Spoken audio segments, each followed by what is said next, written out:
الحمد لله نحمده ونستعينه ونستغفره ونؤمن به ونتوكل عليه ونعوذ بالله من شرور أنفسنا ومن سيئات أعمالنا من يهده الله فلا مضل له ومن يضلل فلا هادي له وأشهد أن لا إله إلا الله وحده لا شريك له وأشهد أن محمدا عبده ورسوله صلى الله عليه وعلى آله وأصحابه وبارك وسلم تسليما كثيرا. أما بعد فأعوذ بالله من الشيطان الرجيم. بسم الله الرحمن الرحيم.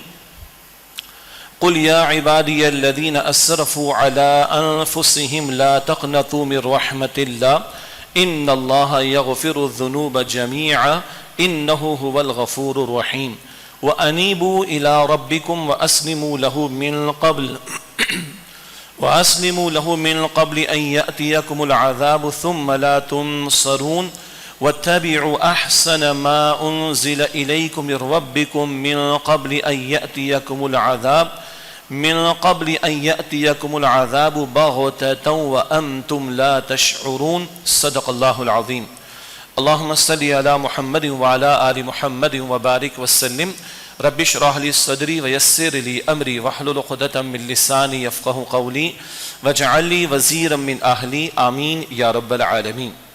قرآن حکیم کا 24واں پارہ ہے اور سورہ زمر ہے، اس کی 3 آیات کی تلاوت کی گئی. ان آیات کا ترجمہ اس طرح ہے. ارشاد ہوا کہ قل یا عبادی الذین اسرفوا علی انفسہم، سورہ زمر کی آیت نمبر 53. اے نبی صلی اللہ علیہ وسلم میرے ان بندوں سے فرما دیجئے کہ جنہوں نے اپنی جانوں پر زیادتیاں کر لیں، لا تقنطوا من رحمت اللہ، تم اللہ کی رحمت سے بالکل بھی مایوس نہ ہو جانا. ان اللہ یغفر الذنوب جمیعا، بے شک اللہ تعالیٰ چاہے تو سارے گناہوں کو معاف فرما دے.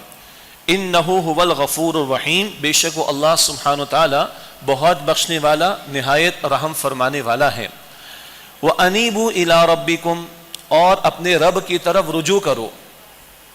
واسلموا له من قبل ان یأتیکم العذاب ثم لا تنصرون، اور اس سے پہلے کہ تم پر عذاب آئے اپنے آپ کو اللہ کے حضور جھکا دو، مسلم ہو جاؤ، فرما بردار ہو جاؤ کہ پھر تمہاری مدد نہیں کی جائے گی.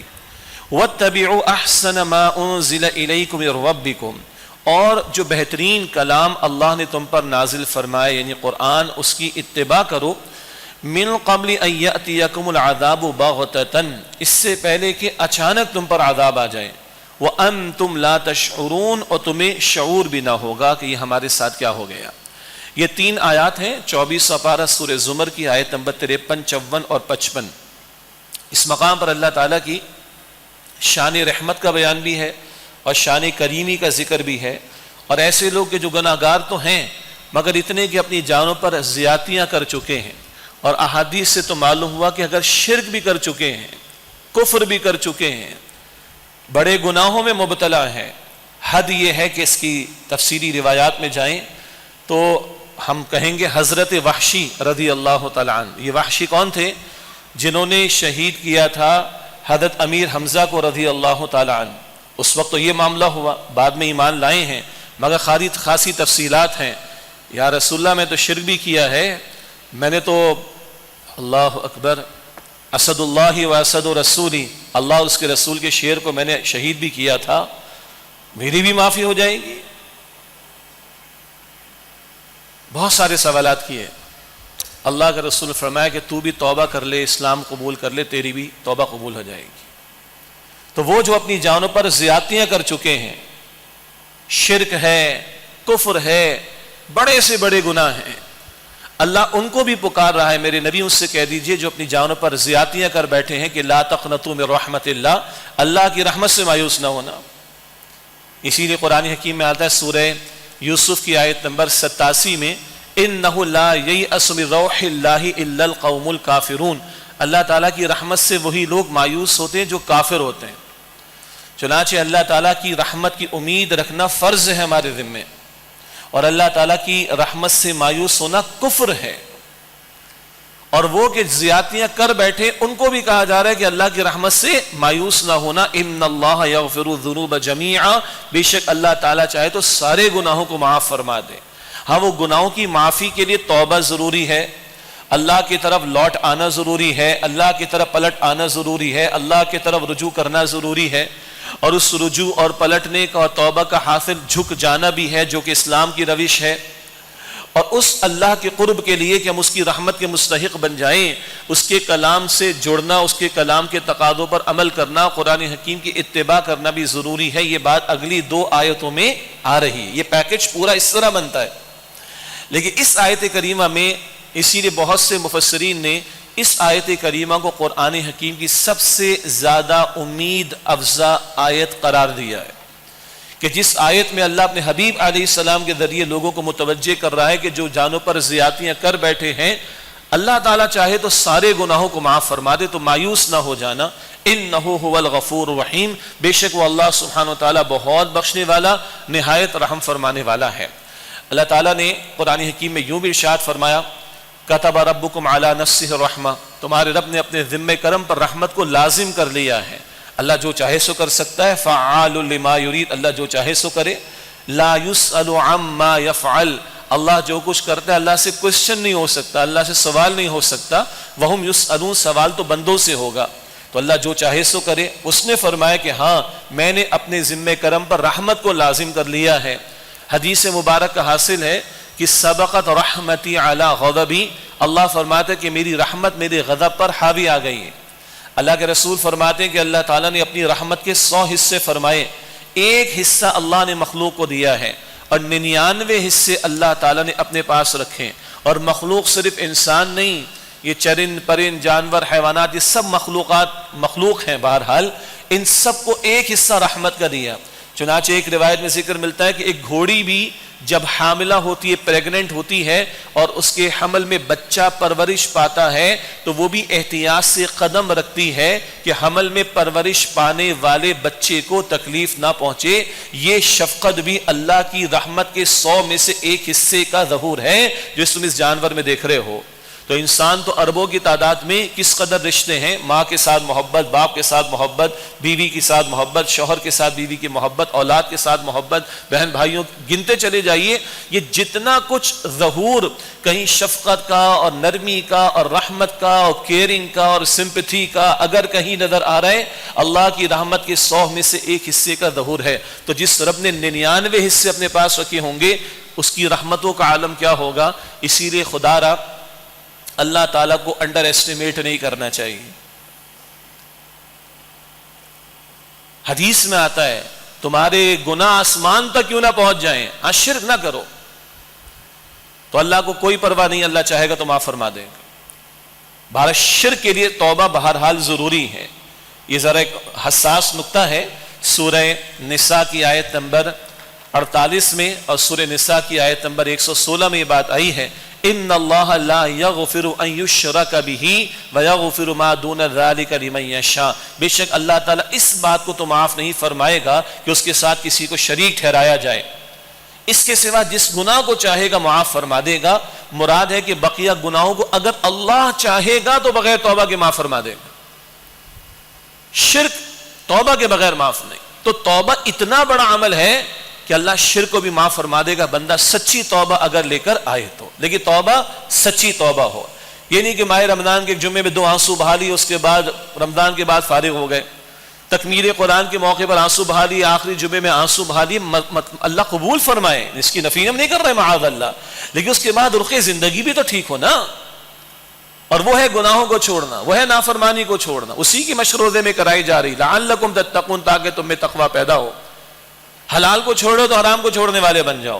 تو اللہ کی رحمت ہے، اس میں کوئی شک نہیں ہے، وہ ٹھانٹے مارتے سمندر کی طرح ہے، اس کا تصور کرنا بھی ممکن نہیں ہے، مگر تم اپنے آپ کو اللہ کی رحمت کے مستحق تو بناؤ۔ اور اس کی شان کریمی سورہ توبہ کی آیت نمبر 70 اور 71 میں توبہ کا ذکر آتا ہے۔ سورہ فرقان میں، سورہ فرقان کی آیت نمبر 70 اور 71 میں توبہ کا ذکر آتا ہے، اور اللہ یہاں تک فرماتا ہے کہ توبہ سچی لے کر آؤ، فَأُولَٰئِكَ يُبَدِّلُ اللَّهُ السَّيِّئَاتِ حَسَنَاتٍ، اللہ تعالیٰ تمہارے گناہوں کو نیکیوں میں بدل دے گا۔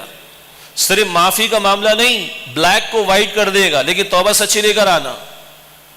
ہاں ایک جو بلیک ہماری مارکیٹس میں وائٹ ہو رہا ہے، یہ کرپشن، یہ لوٹ مار، یہ لوٹ کھسوٹ، یہ جو حقوق العباد کی کوتاہیاں ہیں، یہ بخشش نہیں ہے ان کی، جب تک کہ بندوں سے بھی معافی نہ مانگی جائے اور ان کا متعلقہ جو حق ہے وہ ان کو نہ دے دیا جائے. توبہ کے تقاضوں میں بات ذہن میں رہے, مگر رحمت کے بیان میں ذکر کر رہا ہوں کہ اللہ فرما رہا ہے سچی توبہ لے کر آؤ تو صرف معافی ہی نہیں ہے, فَأُولَٰئِكَ يُبَدِّلُ اللَّهُ سَيِّئَاتِهِمْ حَسَنَاتٍ, اللہ تعالیٰ ان کے گناہوں کو نیکیوں میں بدل دے گا. اللہ تو تیار. اللہ کے رسول فرماتے صلی اللہ علیہ وسلم کل بنی آدم الخطاؤن وخیر الخطائین التوابون, سارے کے سارے بنی آدم خطاکار ہیں, گنہگار ہیں, لیکن بہترین خطاکار کون ہے؟ کتنا عجیب جملہ ہے. بہترین خطاکار کون ہے؟ التوابون, جو توبہ کرنے والے ہوتے ہیں. اور کیا ہے یہ توبہ؟ بڑا پیارا جملہ کسی کا, یہ توبہ روح کا غسل ہے. جمعے کے لیے آئے ہیں, نہا دھو کر آئے, میل صاف ہو گیا, پسینہ کا تھوڑا بہت تھا وہ صاف ہو گیا, خوشبو لگا کر آئے, معطر ہو کر آ گئے. ایک ہے ہمارے ظاہر کے جسم کا غسل, پانی بہاتے ہیں, خوشبو لگاتے ہیں, میل کچھ ایل دور ہو جاتا ہے. ایک روح آلودہ ہو جاتی ہے گناہوں کی نحوست کی وجہ سے, اس روح کا غسل ہے یہ توبہ. اس روح کا غسل یہ توبہ ہے. آؤ اللہ کی طرف لوٹو پلٹو. وہ کہتا ہے کہ ان اللہ یغفر الذنوب جميعا, بے شک اللہ چاہے تو سارے گناہوں کو معاف فرما دے. انہ هو الغفور الرحیم, بے شک وہ اللہ بہت بخشنے والا نہایت رحم فرمانے والا ہے. بڑے سے بڑا کافر, بڑے سے بڑا مشرک سچی توبہ لے کر آ جائے. کافر اور مشرک ہے, اسلام قبول کرے, اللہ کے رسول نے فرمایا علیہ السلام اسلام کا قبول کر لینا پچھلے سارے گناہوں کو مٹا دیتا ہے. سبحان اللہ, بالکل 0 میٹر. اسلام میں داخل ہو جائے, کافر تھا, مشرک تھا, اسلام قبول کر لے, پچھلا سارا معاف. اور ہم ہیں جو بہرحال مسلمان الحمدللہ گناہ کر بیٹھے ہیں, سچی توبہ لے کر آ جاؤ, اللہ تعالیٰ معاف فرما دے گا. توبہ کی شرائط بھی ہیں, دل میں ندامت کے جذبات بھی ہوں کہ میں نے اللہ کو ناراض کیا, میں نے اللہ کے احکامات کو توڑا ہے, میں نے اپنے رب کو ناراض کیا ہے. یہ ندامت دل میں ہونی چاہیے. اس کا اظہار کبھی آنکھوں سے بھی ہو, آنسوؤں سے بھی ہو. حدیث میں آتا ہے کہ 2 قطرے اللہ کو بڑے پسند, ایک اللہ کے خوف سے بہنے والا قطرہ اور ایک اللہ کی راہ میں قتال کرتے ہوئے بہنے والا قطرہ خون کا, یہ اللہ کو بڑے پسند. اور اللہ کے رسول نے فرمایا تمہیں رونا نہیں آتا؟ ارے رونی جیسی شکل تو بناؤ. اللہ تمہارے چہرے نہیں دیکھتا, اللہ تمہارے دلوں کو دیکھتا ہے. ندامت تو ہو دل میں, آنکھوں میں آنسوؤں کا تڑکا تو لگاؤ, راضی تو کرو اپنے رب کو, اور پکا ارادہ تو کرو کہ گناہ نہیں کروں گا آئندہ میں, اور سچی توبہ کرو کہ آئندہ گناہ کو چھوڑ دوں گا میں. اور آؤ اللہ تعالیٰ کی اطاعت کی طرف. لگے تمہارا رمضان قبول ہوا ہے, لگے تمہارے روزے قبول ہوئے ہیں, لگے تمہاری تراویح قبول ہوئی ہے, لگے تمہاری نمازیں قبول ہوئی ہیں, پتہ چلے کہ اس امت میں انقلاب برپا ہوا ہے, پتہ چلے کہ رمضان کی محنت مقبول ہوئی ہے اللہ کی, پتہ چلے کہ ہاں انہوں نے محنت کی ہے, ان کی محنت اللہ کے مقبول ہوئی ہے. یہ توبہ ہم تو کریں, اللہ تو دینے کو تیار ہے. وہ تو کہتے سارے معاف کر دوں گا, وہ کہتے تم مایوس نہ ہو جانا, وہ کہتے مایوسی کفر ہے, وہ کہتے تم دن میں پکارو میں مانوں گا قبول کروں گا, تم رات میں پکارو حدیث میں مانوں گا قبول کروں گا, تم جب پکارو گے میں تمہاری پکار کو قبول کروں گا. تم ماننے والے تو بنو, آؤ تو صحیح اور اپنا معاملہ تو سیدھا کر لو. انہ هو الغفور الرحیم, بے شک وہ اللہ غفور ہے, رحیم ہے, معاف فرمانے والا. خدا را اللہ کو انڈر اسٹیمیٹ نہ کریں, اللہ بڑے سے بڑے گناہ کو معاف کرنے کو تیار ہے, بشرطے کہ بندہ سچی توبہ لے کر آئے. ہاں توبہ میں پھر یہ بھی ہے, اگر بندوں کے ساتھ ڈنڈی ماری, بندوں کا حق مارا ہے, بچیوں کو بیٹیوں کو حصہ نہیں دیا کسی نے, یعنی ہڑپ کر گیا کوئی بھائی بہن کا حصہ, وہ حصہ دینا پڑے گا. بیوہ کا ہڑپ کر کے دینا پڑے گا. کسی کی جائیداد پر قبضہ کیا تھا دینا پڑے گا واپس, کسی کا مال لوٹا تھا واپس دینا پڑے گا, کسی کا قرض دبایا تو اس کا قرض واپس لوٹانا پڑے گا, کسی کی غیبت کی تھی اس کے ساتھ زیادتیاں کی تھی معافی مانگنی پڑے گی. یہ حقوق العباد کے معاملات بھی ٹھیک کرنے ہوں گے. یہ تو توبہ انفرادی سطح پر. آج ہم جن مصائب کا شکار ہیں وہ اجتماعی ہیں. ایک توبہ اجتماعی طور پر ہونی چاہیے, اس کا ذکر آئندہ جمعے کریں گے انشاءاللہ تعالی, آخری عشرے میں جو جمعہ اگلا ہوگا انشاءاللہ. اس دن پھر اس پاکستان کے لوگوں کی توبہ کیا ہے, ہماری اجتماعی توبہ کیا ہے, اس امت کی اجتماعی توبہ کیا ہے, وہ آئندہ بات کریں گے انشاءاللہ. لیکن اللہ کی رحمت کا بیان تو آ گیا, اب مستحق کیسے بنو گے, اس کی پکار اگلی آیت میں فرمایا وَأَنِيبُوا إِلَىٰ رَبِّكُمْ, اور رجوع کرو اپنے رب کی طرف. اللہ چاہتا ہے تم میں طلب تو ہو, تڑپ تو ہو. اللہ تعالیٰ قرآن میں فرماتا ہے سورہ شورى آیت نمبر 13 یہدی الیہ من ینیب, اللہ اسے ہدایت دیتا ہے جو اللہ کی طرف رجوع کرنے والا ہو. تم میں رجوع کا جذبہ تو پیدا ہو, تم میں طلب تو پیدا ہو. بھائی بات طلب کی ہے, بہت اہم نقطہ ہے. ابو لہب ہے, چچا ہے رسول اللہ علیہ السلام کا, پڑوسی بھی ہے, رشتہ دار ہے, عربی خوب اس کو آتی, سردار ہے, سمجھ بوجھ رکھنے والا ہے. محمد مصطفیٰ قرآن سنا رہے ہیں اس کو صلی اللہ علیہ وسلم. کیا اپارچونٹی ہے, داعی اعظم مبلغ اعظم محمد مصطفیٰ صاحب قرآن صلی اللہ علیہ وسلم قرآن سنا رہے ہیں اور ابو لہب کو خود سنا رہے ہیں, پیش کر رہے ہیں, انوائٹ کر رہے ہیں. کتنی زبردست اپارچونٹی ہے, مگر دل کا سوئچ آف ہے, ہدایت نہیں ملی اس کو, طلب نہیں ہے نا, تڑپ نہیں ہے نا, ہدایت نہیں ملی. اور سلمان کہاں کے؟ فارس کے رضی اللہ عنہ, پرشیا کے, ایران کے, فارس کے, نان عربک, عجمی, مگر دل زندہ ہے. شرک ہوتا تھا گھر میں, ماحول میں, آتش پرستی کا شرک, آگ کی پوجا پاٹ, دل مطمئن نہیں, انتشار ہے, اضطراب ہے باطن کے اندر. یہ کیا اپنے ہاتھ سے آگ جلا اس کو خدا بنا لیا؟ طلب ہے, کبھی ایک راہب کے پاس, کبھی دوسرے راہب کے پاس, عیسائی پادری وغیرہ. ہوتے ہوتے آخری راہب نے کہا کہ اب ظہور ہونے والا ہے, کھجور والی زمین میں آخری پیغمبر کا صلی اللہ علیہ وسلم, وہاں جاؤ. یہ طلب لے کر سلمان پہنچے محمد مصطفیٰ کے پاس صلی اللہ علیہ وسلم. اللہ نے ایمان کی دولت دے دی, اور کیا ایمان کی دولت کے ساتھ اعزاز دیا؟ رسول اللہ علیہ السلام نے فرمایا کہ سلمان ہمارے اہل بیت میں شامل ہے, سلمان میرے اہل بیت میں شامل ہے. اللہ اکبر. یہ طلب, اس کی قدر ہے اللہ سبحانہ و تعالیٰ کی. تو سورہ شورى آیت 13 اللہ فرماتا ہے یہدی الیہ من ینیب, اللہ اسے ہدایت دیتا ہے جو اللہ کی طرف رجوع کرنے والا ہو. اگر رمضان بھی ہمیں نہیں ہلا رہا, یہ مبارک ساعتیں بھی ہمارے دلوں میں طلب پیدا نہیں کر رہی, اللہ معاف رکھے کہ ہم ناقدری کرنے والے ہوں, اللہ معاف رکھے کہ ہمارے دل سخت ہو جائیں, اللہ معاف رکھے کہ ہمارے دل پتھر ہو جائیں, اللہ معاف رکھے کہ ہم اس مہینے سے فائدہ نہ اٹھا سکیں, اللہ معاف رکھے کہ ہم اللہ تعالیٰ کے عذاب میں مبتلا ہو جائیں اگر اس مہینے کی ہم نے ناقدری کر ڈالی, تو اللہ معاف رکھے اس چیز سے. اب اللہ فرماتا ہے وَأَنِيبُوا إِلَىٰ رَبِّكُمْ, اپنے رب کی طرف رجوع کرو, طلب تو پیدا کرو, طلب تو پیدا کرو, شو تو کرو, تم آنا چاہتے ہو. جیسے چھوٹا سا بچہ وہ گھٹنوں گھٹنوں چلتا ہے, ابھی کھڑا نہیں ہوتا, لیکن جب وہ گھٹنوں گھٹنوں چل کر ایک دن کرسی کو یا ٹیبل کو ہاتھ لگا کے کھڑا ہونا چاہتا ہے, باپ اس کی انگلی پکڑ کے اس کو کھڑا کرتا ہے, اور باپ اس کو ایک دو سٹیپ چلاتا بھی ہے, وہ لڑکنے لگتا ہے تو باپ اس کو تھام لیتا ہے. تم شو تو کرو اس بچے کی طرح کہ تم چلنا چاہتے ہو, تم گناہوں کو چھوڑنا چاہتے ہو, تم نافرمانی کو چھوڑنا چاہتے ہو, تم اللہ کی طرف پلٹنا چاہتے ہو, تم تقوی پر واقعتاً کاربن رہنا چاہتے ہو, تم واقعتاً پاکیزہ زندگی گزارنا چاہتے ہو, تم شو تو کرو. اللہ کہتا ہے سبحان اللہ, حدیث قدسی بخاری شریف میں, میرا بندہ مجھے دل میں یاد کرے, میں دل میں یاد کرتا ہوں. میرا بندہ کسی مجلس میں یاد کرے, اللہ فرماتا ہے میں اس سے بہتر مجلس فرشتوں میں یاد کرتا ہوں اس بندے کو. میرا بندہ ایک بالشت میری طرف آئے, میں ایک ہاتھ بھر اس کی طرف آتا ہوں. میرا بندہ ایک ہاتھ بھر میری طرف آئے, میں 2 ہاتھ بھر اس کی طرف آتا ہوں. میرا بندہ چل کر میری طرف آئے, اللہ فرماتا ہے میں دوڑ کر اس کی طرف آتا ہوں. تم چلنا شو تو کرو, تم چلنا چاہتے ہو, تم چاہتے ہو کہ تم پاک ہو جاؤ, تم چاہتے ہو کہ تم تقوی والے ہو جاؤ, تم چاہتے ہو واقعتاً مسلم ہو جاؤ, تو طلب تو پیدا کرو, طلب تو پیدا کرو. اور اس طلب اور طلب کا پھر عملاً اظہار کیا ہوگا؟ وَأَسْلِمُوا لَهُ, اور مسلم ہو جاؤ اللہ کے لیے. کیا ہے مسلم ہونا؟ بس کلمہ پڑھ لیا اسلام میں داخل ہو گیا, چیپٹر کلوز؟ نہیں. رمضان میں بڑی محنت کر لی, اسلام پورا ہو گیا؟ قطعاً نہیں. نماز 5 وقت ادا کر رہے ہیں, اسلام پورا ہو گیا؟ نہیں.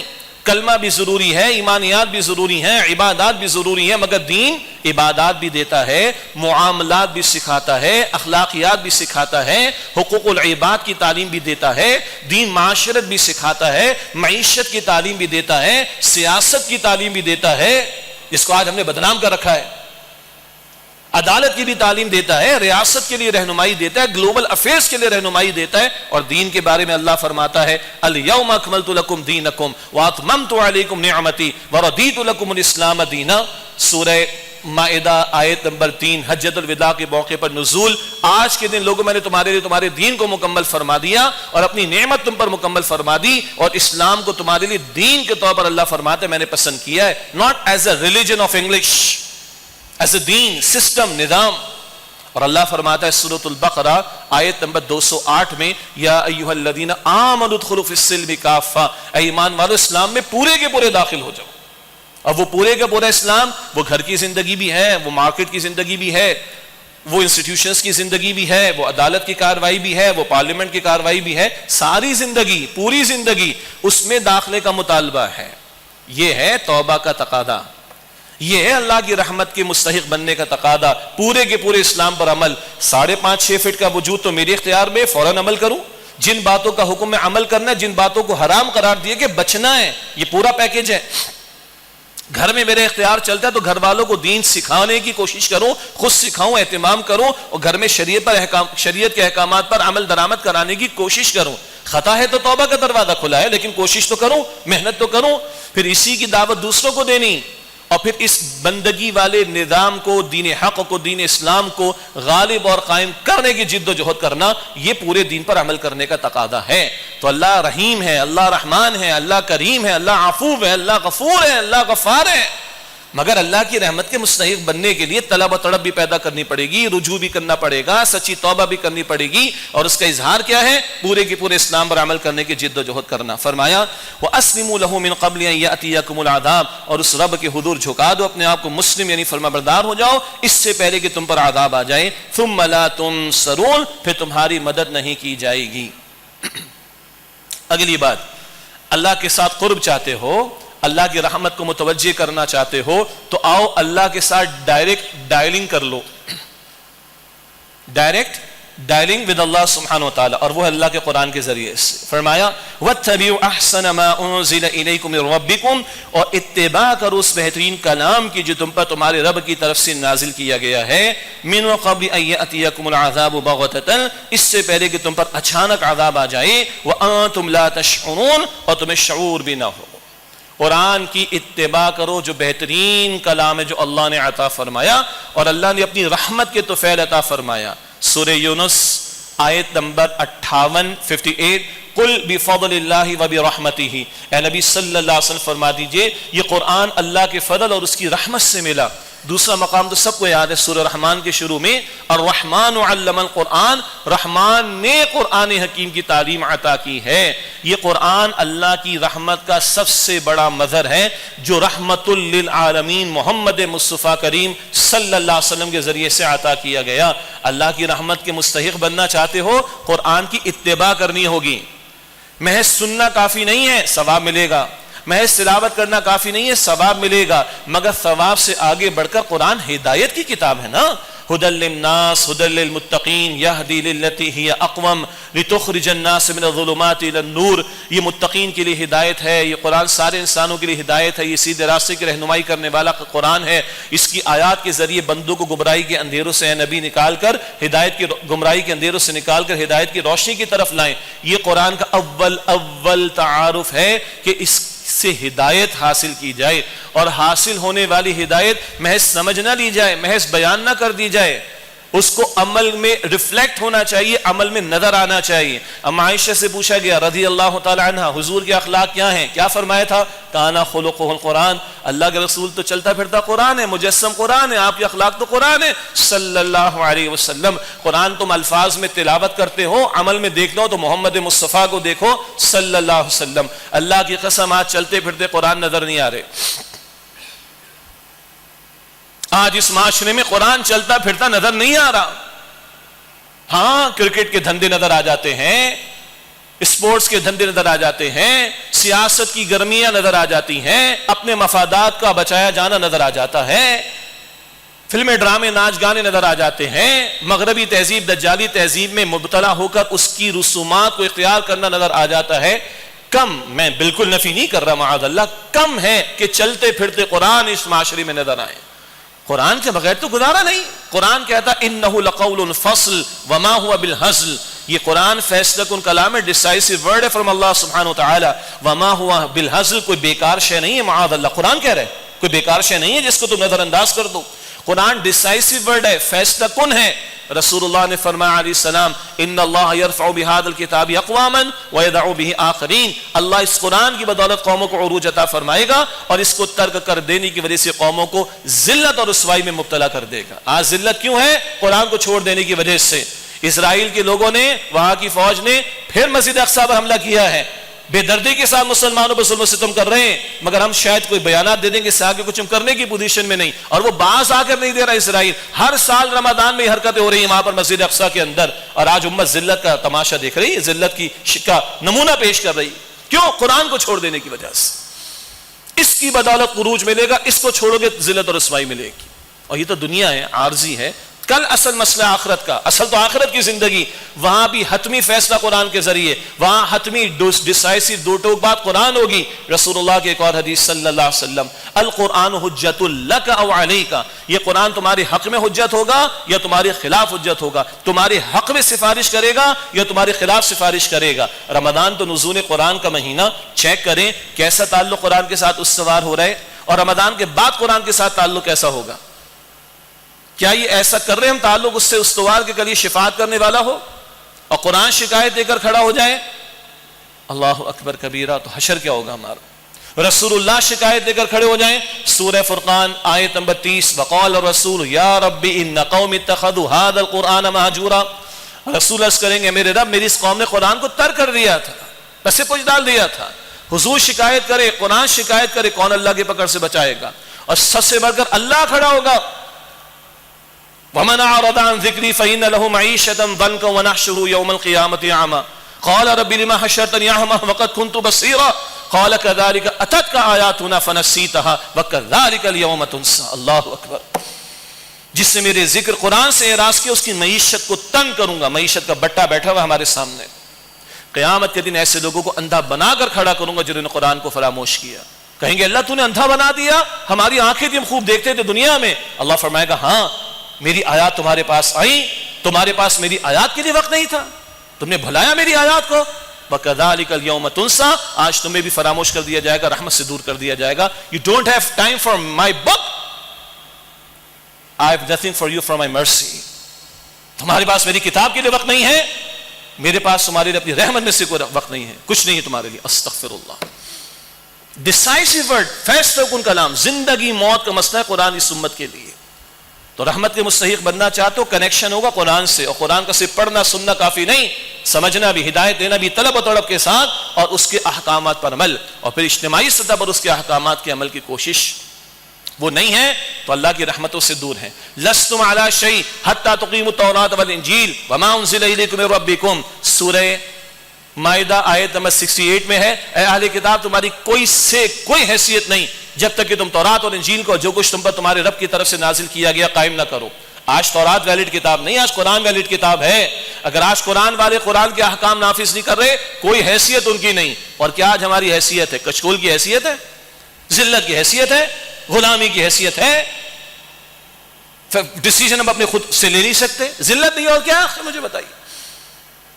تو اللہ فرما رہا ہے وَاتَّبِعُوا أَحْسَنَ مَا أُنزِلَ إِلَيْكُم مِّن رَّبِّكُم، اور اتباع کرو بہترین کلام کے جو تم پر نازل کیا گیا قرآن کریم، اس سے پہلے کہ تم پر عذاب آئے، من قبل ان یأتیکم العذاب بغتۃ، اس سے پہلے کہ تم پر اچانک عذاب آئے، وانتم لا تشعرون، اور تمہیں شعور بھی نہیں ہوگا۔ تو خدارم توجہ کریں، مستقل ہم نے توجہ دلائی، نصف رمضان ہو چکا، 16واں روزہ ہے، کچھ ایام کچھ راتیں ہیں، خدارہ قرآن کریم کی طرف متوجہ ہوں۔ تنظیم اسلامی کی زیر اہتمام، انجمن ہائے خدام القرآن کی زیر اہتمام، قرآن اکیڈمیز کی زیر اہتمام، پورے پاکستان بھر میں ہم نے محافل سجا رکھی ہیں الحمدللہ رب العالمین۔ کوشش کریں، شرکت کریں۔ اب تو 10-12 دن کی تراویح، 15 دن کی تراویح والا بھی فارغ ہو گئے، تو فراغت نہیں ہے بھائی، یہ راتیں رمضان کے ساتھ، رمضان کی قرآن کے ساتھ گزارنے کے لیے ان محافل میں شرکت کیجیے۔ تفصیلات ہماری ویب سائٹس پر آپ کو مل جائیں گے، قرآن اکیڈمی.com پر، تنظیم.org پر، پورے پاکستان بھر میں محافل منعقد ہو رہی۔ اس کے علاوہ پھر رمضان کے بعد بھی ہمارا قرآن پاک کے ساتھ تعلق مضبوط ہو، وہ ہمارے الحمدللہ رجوع القرآن کورسز کا سلسلہ، دروس قرآن کی محفلیں، ان سب کا تذکرہ پھر آپ کے سامنے رمضان کے آخر میں ہم کریں گے۔ یہ تو تذکیر کا پہلو ہو گیا۔ 3 باتیں مزید عرض کرنی ہیں، ایک ملکی حالات کے اعتبار سے اور ایک عالمی معاملے کے اعتبار سے جس کی طرف اشارہ بھی آیا، اور ایک غزوہ بدر کے تعلق سے۔ ملکی حالات کے ذیل میں خدا کی قسم دل دکھتا ہے، آپ کے میرے پیٹ بھرے ہوتے ہیں، میں بڑے آرام سے، آپ ابھی تو خیر روزے کی بات ہے، میرے اوپر کوئی فکر نہیں ہے، معاش کے اعتبار سے ہم میں سے بہت سے اوپر نہیں ہے، ہمیں کوئی پریشانی فیل نہیں ہوتی، لیکن آج شاید ہماری بے حسی اس عالم کو پہنچ گئی کہ مستقل ہم دیکھ رہے کہ آٹے لینے کے لیے لائن لگی ہوئی ہے اور لوگ ہلاک ہو رہے ہیں اس کے اندر۔ ایک انسان کی جان تو بڑی شے ہے، ایک مسلمان کی جان اور بڑی شے ہے۔ درجنوں لوگ ہلاک ہو چکے ہیں اس آٹے کی لائن میں، حالانکہ 2 تھیلے مل بھی گئے تو اس غریب کی زندگی اجیرن تو رہے گی پھر بھی۔ مسئلہ کیا ہے؟ مسئلہ ہے کہ ہمارے ہاں کفالت عامہ کا مؤثر نظام موجود نہیں۔ ہم نے دعوے کیے، قائد اعظم نے تو کہہ دیا تھا دنیا کے سامنے نمونہ پیش کرنا ہے خلافت راشدہ کا، اسلام کا عادلانہ نظام دنیا کے سامنے پریزنٹ کرنا ہے. جہاں کفالت ہوتی ہے تو ڈور اسٹیپ پر چیزیں پہنچتی ہیں, بھیک مانگنے کے لیے بندے کو کھڑا نہیں ہونا پڑتا. وہ سسٹم تو ہمارے ہے نہیں, نظام خلافت تو ہم نے قائم کیا نہیں. اور دوسری طرف ہماری سول اور ملٹری اور جوڈیشل بیوروکریسی ہے جس کی مراعات آسمانوں کو چھو رہی ہیں. آئی ریپیٹ اگین, ہماری سول بیوروکریسی, ہماری ملٹری کی بیوروکریسی اور ہماری جوڈیشل بیوروکریسی, ان سب کے جو مفادات ہیں, مراعات ہیں, وہ آسمانوں کو پہنچ رہے ہیں. اخبارات میں فیگرز آ رہی ہیں, میں وہ نہیں کوٹ کر رہا آپ کے سامنے, مگر مجھے بھی اندازہ ہے بہت سارے انسٹیٹیوشنز کے اندر دینی پروگرامز کے لیے جانا ہوتا ہے, اور ان کے ایریاز کو جو ہم دیکھتے ہیں اور جس طرح کے علل تلل وہاں پر دیکھتے ہیں, میں خود گواہ ان چیزوں کا, وہ بیان کرنے کی حاجت نہیں. تو بھائی یہ جو ساری مراعات ہیں, ایک طبقہ تو ایسا ہے کہ اس کے لیے, اس کے کتوں کے لیے بھی ایئر ایمبولینس آتی ہے باہر کے کسی ملک میں علاج کرانے کے لیے, اور ادھر انسان بیچارے آٹے کی لائن لگا کر اس میں ہلاک ہو رہے ہیں. ظلم ہے نا بھائی. تو یہ جو اشرافیہ ہماری 75 برس ہو گئے, ہماری اس اشرافیہ میں جاگیردار بھی شامل ہیں, سیاستدان بھی شامل ہیں, اور یہ بیوروکریسی کے لوگ بھی شامل ہیں. اچھی بھلی بہت بڑے طبقے نے کرپشن کی ہے, اس ملک کو درجنوں مرتبہ لوٹا ہے, مگر اس لوٹ مار کرنے والوں کے حوالے سے کوئی قانونی چارہ جوئی نہیں کی جاتی. اب تو کہتے ہیں کہ 49 کروڑ تک کی اگر کرپشن ہے تو وہ نیب کے ریڈار میں نہیں آئے گی, 50 کروڑ کو چھوئے گی تو نیب چیک کرے گا. باقی ایک بچہ یا ہمارا نوجوان اگر وہ لائسنس کے بغیر موٹر سائیکل چلا رہے تو وہ غلط کر رہے ہیں, اس کے پاس لائسنس ہونا چاہیے, مگر ہمارے پولیس کے اہلکار پوری ایمانداری کے ساتھ اس کا ٹیکس بلکہ چالان کاٹیں گے اور جرمانہ وصول کریں گے. غریب ہی پسے گا, دو طرفہ ٹیکس لگ رہا ہے اس کے اوپر, اس کی انکم پر بھی ٹیکس لگ رہا ہے, اور اس نے جو چیزیں خریدنی, اشیاء خریدنی ہیں وہاں پر بھی ٹیکسوں کی بھرمار. اس کے بعد بچے گا کیا؟ اور ایک طرف وہ اشراف, یہ جس کا میں نے اشارہ کیا, جن کی کرپشن کا معاملہ ایسا ہے کہ اس کے خلاف کوئی اقدام ہمارے ملک میں نہیں ہو رہا, کچھ سزا ان کو نہیں دی جا رہی, اور وہ اور موٹے سے موٹے ہوتے چلے جا رہے ہیں, اور یہ ہیوس اور ہیوس ناٹ کا گیپ بڑھتا چلا جا رہا ہے. حالانکہ ہم اسلامی جمہوریہ پاکستان ہیں, ہم نے نظام خلافت قائم کرنا تھا, ہم نے کفالت عامہ کا تصور دینا تھا, اور یہ تذلیل ہے کہ لائنوں میں کھڑا ہو کر بیچاروں کے ساتھ جانوروں کا سلوک کیا جائے. ان کے ڈور اسٹیپ پر اگر پولیو کے قطرے پہنچ سکتے ہیں, ان کے ڈور اسٹیپ پر اگر مدد شماری کرنے والے اہلکار پہنچ سکتے ہیں, تو کیا ان کے ڈور اسٹیپ پر عزت کے ساتھ کوئی پیسہ نہیں پہنچ سکتا, وہ اشیاء نہیں پہنچ سکتی؟ پھر قیمتوں کے اندر آپ کو سبسڈی دیں, کوئی ریلیف دیں, تو ڈائریکٹ اس غریب کو فائدہ ہو جائے گا.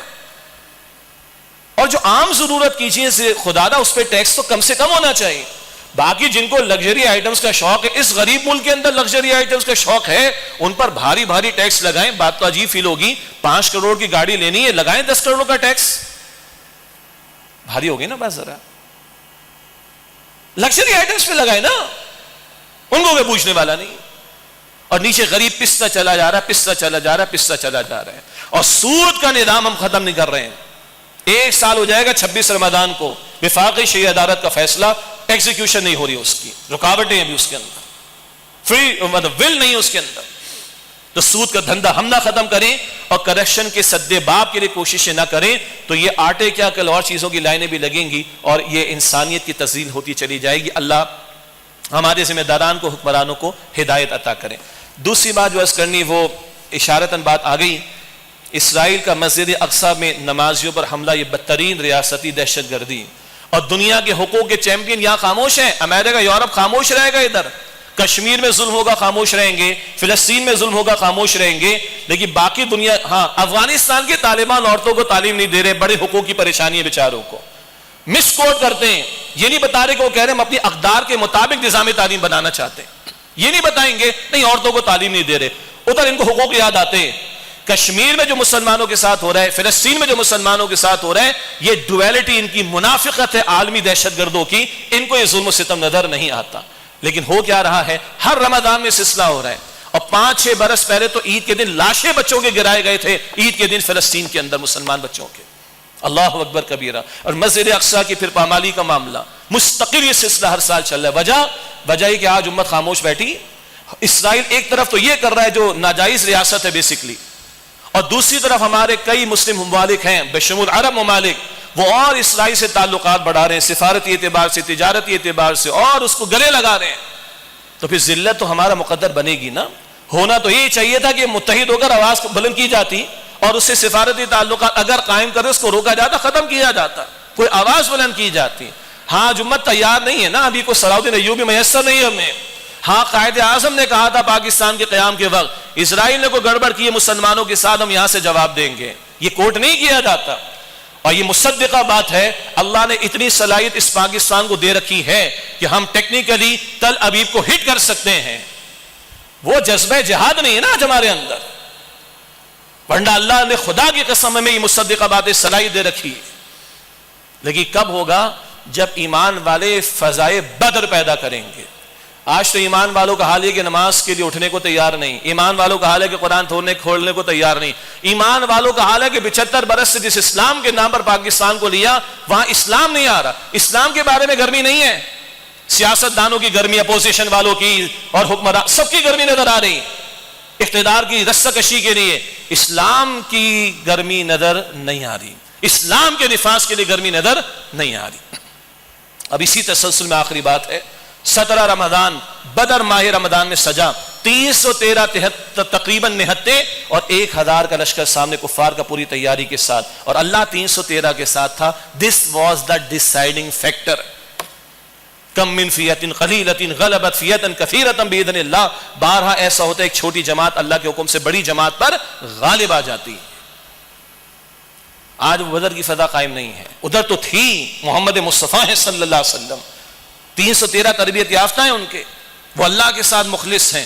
اللہ نے 313 کو 1000 کے لشکر پر کامیابی عطا فرمائی، عظیم کامیابی عطا فرمائی. پہلا باقاعدہ مارکا رسول اللہ علیہ السلام کی جد و جہد کے دوران حق و باطل کا، اور اس کو اللہ یوم الفرقان قرار دیتا ہے. ایک فرقان قرآن ہے اور اس کا عملی اظہار ایک فرقان بدر کا میدان ہے. اس سے کیا ہمیں محمیز ملنی چاہیے؟ بس یہ قصے پڑھ لیں. بیٹل آف بدر ہم نے پڑھ لی، بچوں کو سیرت میں ہم نے پڑھا دی، ایگزامینیشن میں اس کا نوٹ لکھ دیا، دیٹس اٹ. جمعے میں تقریر آج ہو گئی، کل بیانات بھی آ جائیں گے، دیٹس اٹ. نہیں، ایمان والوں کو اس بدر کے میدان کی جد و جہد سے انسپریشن لینی اور فضائے بدر پیدا کرنی. فضائے بدر پیدا کر فرشتے تیری نصرت کو اتر سکتے ہیں گردوں سے قطار اندر قطار. اب بھی یہ مہینہ تو اسٹرگل والا ہے، جد و جہد والا. اسی مہینے میں بدر ہوا اور رسول اللہ علیہ السلام کے ہاتھوں فتح مکہ کا معاملہ ہوا اور اللہ کا دین غالب ہوا. جس دین پر عمل کا تقاضا آج ہم سے، جس دین کے نظام کے قیام کے لیے پاکستان کو ہم نے حاصل کیا تھا، تو خدا را اللہ ہمارے دلوں کو نور ایمان سے منور فرمائے، شوق شہادت اور جذبہ جہاد اللہ ہمیں عطا فرمائے. اور آخری بات عرض کرتا ہوں، عزت اسلام سے ملے گی ہمیں، اور اللہ کے رسول صحابہ اسلام کے ساتھ مخلص تھے، اللہ نے ان کی مدد فرمائی. آج ہم نے اسلام کو بیک ڈور کے پیچھے ڈال دیا ہے. سینٹ نے بڑی اچھی ریزولوشن پاس کی ہے، میں مبارکباد پیش کرتا ہوں سینیٹر مشتاق صاحب کو اور سینٹ کے ممبران کو کہ پاکستان کی یونیورسٹیز میں قرآن پاک کا ترجمہ پڑھانا چاہیے. الحمدللہ پنجاب میں پچھلے گورنر پنجاب صاحب نے کوشش کی، کچھ سلسلہ ڈگری کی کلاسز کے اسٹوڈنٹس کے لیے شروع ہو چکا ہے الحمدللہ، مگر ریزولوشن میں لکھا ہوا ہے اس کا ایگزام نہیں ہونا چاہیے، اس کے کوئی کریڈٹ آرٹس نہیں ہونے چاہیے. بس پڑھ لیں، اچھی بات ہے. What is this nonsense? باقی سارا سبجیکٹ، سارے کورسز، سب کچھ دنیا جہاں کے ان کے سارے ایگزامز ہوں، قرآن کا نہ ہو. وائی؟ ترجیح میں اسلام نہیں. مجھے پتا ہے مشتاق صاحب بیچارے آواز بلند کریں گے، آگے 10 لوگ اور بھی کھڑے ہوتے ہیں.